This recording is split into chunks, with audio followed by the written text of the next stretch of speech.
That leads me nicely on to making an offer. Hands up in this room who considers themselves fairly confident and cheeky. Anyone disagreeing with that at the moment? No, I don't think so. Okay. Who would feel confident walking into a estate agent and making a ridiculously low offer on a property? I'm going to ask that question again.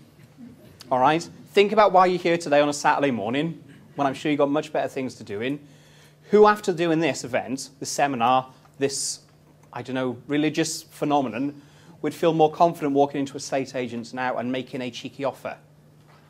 Please all put your hands up. Yeah? Go on, please, you two, put your hands up. Go on. Hey, you got a thumbs up there as well. Okay. Going into an estate agent, okay, as I said earlier on, estate agents have to sell properties. They don't get paid to show people around, okay? Have you noticed nowadays you see less and less estate agents in nice cars? They're all driving around in little minis with the company names all over them. There is a reason behind that. Everyone likes minis? No. The property market is struggling. So make an offer, go in there, look at a property, do some comparables. How much can you afford to spend? If you look at a property and you think, okay, well, it's up for 80,000, but I'd love to get it for 60, because then you already know the maths, you'll know how much it'll rent out for, because you've got your little mobile phone, or your iPod, whatever you're using, your iPhone, and you worked out the yields. You already know, if I can get that property for 60,000, that suddenly takes me from 6% yield right the way up to 11 or 12% yield. That's the reality of it. All for saying, Mr. Estate Agent, that property that's been on your books for the last 6 months, how many offers have you had? How many viewings have you had? Are your clients willing to take an offer? If they say no, what do you do? No, you don't. You say, actually, I'm making an offer. Tell your client what it is, because they are duty-bound to tell them. Back in the days, they wouldn't. If the offer was too low, they'd say, off you go, out of my shop, I don't want to talk to you. Nowadays, you make an offer, and they will take it to their client, because they'd rather get some commission.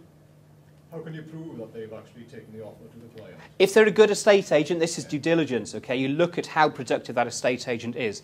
The ones that suddenly on a Saturday last week had 5 people working there, you go back today and there's 3 people working there, chances are they're the ones not taking their offers to their clients, because they'd rather sit on properties in the vain hope that the market overnight is going to, you know, miraculously recover, and they'll be able to sell them at the true market value again and get the offers that they want.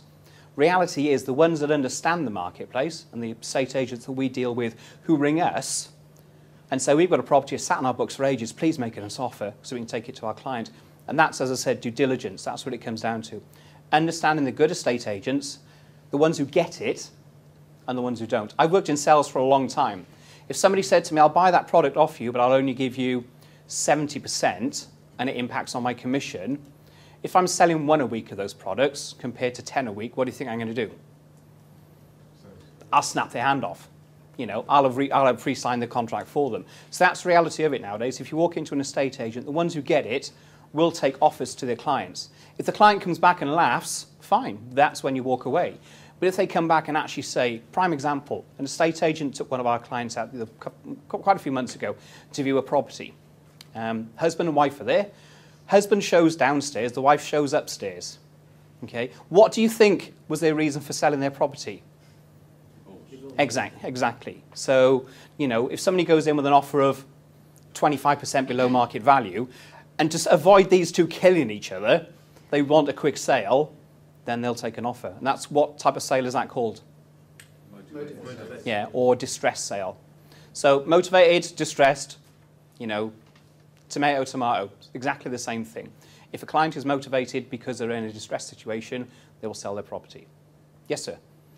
I always try to see the owners by themselves without the agent, so I make visits in evenings when the agents can't be bothered to go and show them. I said, yeah, Mrs. Jones will be there after 8 o'clock. It takes a certain kind of person to do that. I've known people who've done that, and they've built up a relationship with the seller. And then when you want to put that really cheeky offer in, you find it hard to do it. So that does take a certain type of person. Not everyone can do. I'll always make the offer to the agent. Ah, right, okay, that's fine, that's fine. But that takes, as I said, a certain type of person. As I said earlier, none of this is an exact science. So it's what you feel comfortable doing. And if you're happy enough to actually chat to the sellers, some people, if they hear an incredible sob story, suddenly they'll put 10% on the actual, you know, you'll offer more, you know, 10% more because you feel sorry for them. But if you can walk in and have a totally dispassionate conversation with them, then great. Because what you can do then is look at ways of actually working on the finance and things like vendor deposits and stuff like that. But horses for courses on that one. If you don't feel comfortable doing it, don't do it. Because you could walk away with, you know, not a particularly great feeling in your mouth. Especially if they make horrible tea. But as I said, making an offer, never be embarrassed to make a cheeky offer. If they come back and say no, put 3% on what you've offered, 5%. You know what you're, as I said, the one thing we have agreed is the fact that you control the purchase price. So when you hit that top purchase price and they suddenly come back and say, yes, I'll take that, then making that cheeky offer has worked in your favour. You can't always do that. The market will change at some point, and the days of going into estate agents will come back when you have to pay what it says in the window. But at the moment, capitalise on it. Go in there and be a cheeky bastard. I don't normally swear, but times like that, you have to. Sorry, Oliver. Can you edit me? So what can go wrong? You put an offer in, what happens?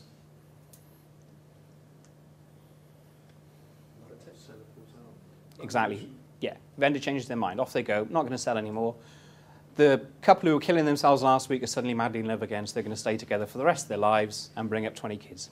So what you do then is buy them a HMO, buy HMO and rent it to them. Survey fails. Yeah, valuation doesn't come back. Do you go home and cry, or do you walk away and look for the next deal? Exactly. Exactly. But valuations can fail, especially at the market at the moment. Surveyors, valuers, they are a nightmare. One, they're inherently lazy. So they'll just go on Rightmove and sites like that and, you know, see what else is sold. The problem you have with that is if you have 2 houses on a particular row, street, court, boulevard, wherever you live, and the house 5 doors down is in the same position as yourself or the actual seller, they've had a distressed sale. So they sell it for 30 grand below market value. But is that the true value of that property? No. So the problem you have then is the valuer looks at that and says, oh, well, that sold for 80. Instead of 110. So in essence, then the value of that property is 80,000. Is that the case? No, exactly. So that's one of the issues, or one of the biggest issues you'll have at the moment is getting valuations to stack up. So again, who's written down the word due diligence? You've got 5 seconds to write it down. Everybody. And I'll check your pads before you go out. And I'll check the spelling as well. What? I have challenged surveyors before when I know they're completely wrong. When a lender sends out a surveyor from, you know, miles away, Mm-hmm. 30, 40 miles away, and he has no idea of the area, then that's perhaps, it's worth the challenge. And I did fairly well out of that property because he valued the property 250,000 below the asking price. Right. Hmm. So, and I had to do comparables and Yeah. send it off to the lender, Yeah. and they accepted it. Yeah.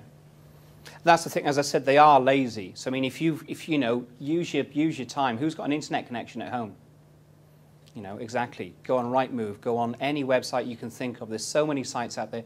Get comparables. Look at a similar property, see what else they've sold for, not just 1 or 2. Get as many as you can. But don't look at surveyors as doing it in a hindsight manner. You have to get in there. So if you've got a surveyor go into a property, I mean, one of the things that we do at Ahuja now is called MST. No, it's not. It's called MTS. Sorry. Meet the surveyor. What we'll do, if a client is looking to buy a property, we'll actually send somebody out to meet the surveyor with comparables in their hands and say, this is what's sold in this area in the last 3 months, 6 months, whatever. This is the reason for the sale, things like that.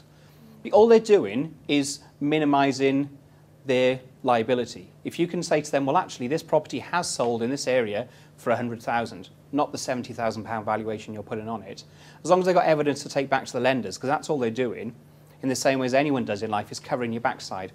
All they're doing is making sure that they have facts and figures to back themselves up. So always push them, and it's always trying to get in there before they do the valuation. And this is where I'd say, sometimes take the actual seller out of it. So if they can have the actual estate agent showing the value around and not the actual owner, because sometimes owners aren't the most reliable of people.